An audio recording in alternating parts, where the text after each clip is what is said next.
بس اتنا بتاتی ہیں کہ ایک حادثہ تھا جس کی وجہ سے تمہارے والدین گزر گئے، لیکن میں نہیں جانتا وہ حادثہ کیا تھا، کیا وہ واقعی حادثے کا شکار تھے؟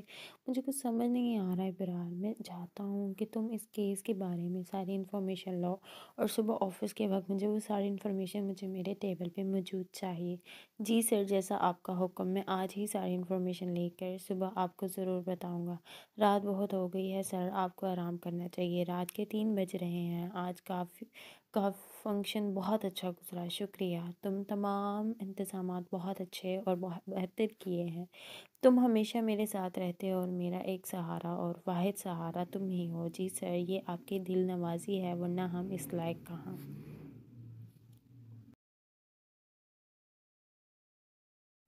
نہیں براٹ، تم نہ صرف میرے امپلائی ہو، تم میرے بہترین دوست بھی ہو۔ ہم ساتھ پڑھے، ساتھ کھیلے، حالات اور وقت جیسے بھی تھے، لیکن تم نے میرا کبھی ساتھ نہ چھوڑا۔ جی سر، تم مجھے سر نہ کہا کرو، تم مجھے کبیر شاہ کہہ کے بلا سکتے ہو۔ نہیں سر، میں نہیں چاہتا کہ آپ کے امپلائیز پہ کچھ غلط اثر پڑے، اس لیے بہتر ہے کہ میں آپ کو سر ہی کہہ پکاروں۔ لیکن اکیلے میں تو تم کہہ سکتے ہو نا ابرار۔ جی سر، جیسا آپ چاہیں۔ وہ کہتے ہی دونوں بلڈنگ سے باہر نکلے اور اپنے اپنے گھر کی طرف روانہ ہوئے۔ کبیر پورے راستے صرف صبح ہونے کا انتظار کر رہا تھا، کب صبح ہو اور کب مجھے تھوڑی بہت انفارمیشن ملے تاکہ میں آگے تمام کی تمام انفارمیشن اور ڈیٹیلز لے کے کام کر سکوں۔ اب بس صرف صبح کا انتظار۔ یہ سوچتے سوچتے ہی کبیر کا گھر آ گیا۔ وہ گھر کے اندر داخل ہوتے ہی اس نے دیکھا کہ دادا سو چکی ہے۔ وہ بھی خاموشی سے اپنے کمرے میں جا کے اپنے کپڑے تبدیل کر کے گہری سوچوں میں زیادہ سو گیا۔ نہیں جانتا تھا کہ صبح اس کی زندگی کی ایک نئی کہانی، ایک نیا آغاز شروع ہونے والا ہے۔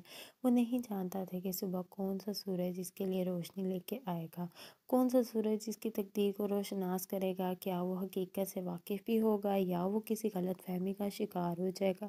وہ کچھ نہیں جانتا تھا، بس اتنا جانتا تھا کہ جو بھی ہوگا وہ صبح ہوگا، اور صبح ہی اس کو اپنے والدین کی موت کا اصلی سبب، اصلی راز پتہ چلے گا جو آج تک اس کی دادی اس سے چھپاتی آئی ہے۔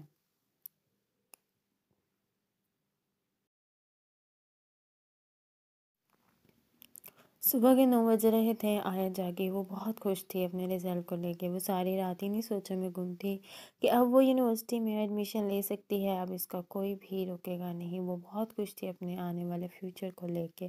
وہ سوچتے سوچتے اٹھی اور اپنے کپڑے نکالے۔ کپڑے نکالتے ہی وہ واش روم کی جانب بڑھی، شاور لیا اور باہر آئے۔ باہر آ کر تیار ہوئی، تیار ہونے کے بعد اپنی اماں سے سلام لینے گئی۔ السلام علیکم اماں۔ صبح بخیر بیٹی۔ اماں آج تو حسنہ ٹائم پہ آ گئی ہے۔ ہاں بیٹی، تمہارا ہی اثر ہے۔ پتہ نہیں تم نے کیا کہا کل؟ اماں میں نے تو بس ان کو آپ کا بتایا تھا، آپ کے ڈر سے آئے ہیں۔ وہ یہ باتیں کرتی ہی مسکرا دی۔ اماں آپ نے آج کیا ناشتہ کرنا ہے؟ بیٹا جو تم بنا دو ہم کر لیں گے اماں، ہم ناشتہ کر لیتے ہیں، اور آج شام کا کھانا میں وہ کچھ مزیدار